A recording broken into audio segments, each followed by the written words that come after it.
अस्सलाम वालेकुम प्यारे बच्चों, कैसे हैं आप सब। मैं आज आपको बहुत दिलचस्प कहानी सुनाऊंगी। एक दफ़ा का जिक्र है, एक बच्चा था, उसके अंदर बहुत सारी बुरी आदतें थी। उसके वालिदैन उसकी बुरी आदतों से बहुत परेशान थे। जब उनके वालिदैन को कोई हल ना मिला तो उन लोगों ने फैसला किया कि वो उसके दादा जान से कहें कि इसकी बुरी आदतें निकाल दें। तो इसके दादा जान कहते हैं, मैं इसकी मदद करूँगा और इसको सीधे रास्ते पे चलाऊँगा।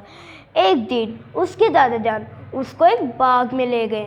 वहाँ बहुत सारे दरख्त और पौधे थे। उसके दादा जान ने कहा, ये सबसे छोटा पौधा तोड़ कर दिखाओ। उसने बहुत आसानी से अपनी उंगलियों से तोड़ लिया।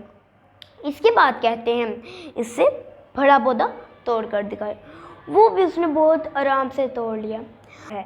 अब इसके दादा जान कहते हैं, ये झाड़ीदार पौधा तोड़ कर दिखाओ। वो लड़का वो भी तोड़ लेता है, मगर उसकी ताकत लगती है। अब उसके दादा उसको दरख्त के पास लेकर जाते हैं। वहाँ कहते हैं, ये दरख्त तोड़ कर दिखाओ। तो वो उस लड़के से हिलता भी नहीं। वो कहता है, दादा जान, ये तो नामुमकिन है कि मैं इस दरख्त को हिला भी नहीं पाऊँगा। उसके दादा जान ने हंस के कहा, बेटा, बुरी आदतें भी इसी तरह होती हैं।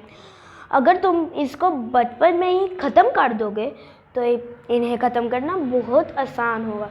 अगर ये पुख्ता हो गई तो इन्हें ख़त्म करना बहुत मुश्किल है। तो उस लड़के को समझ आ गया, तो कहने लगा, दादा जान, अब मैं भी अपनी बुरी आदतों को ख़त्म कर दूँगा। इस कहानी से हमें ये सबक मिलता है कि हमें बुरी आदतों को शुरू में ही ख़त्म कर देना चाहिए ताकि वो पुख्ता ना हो। शुक्रिया।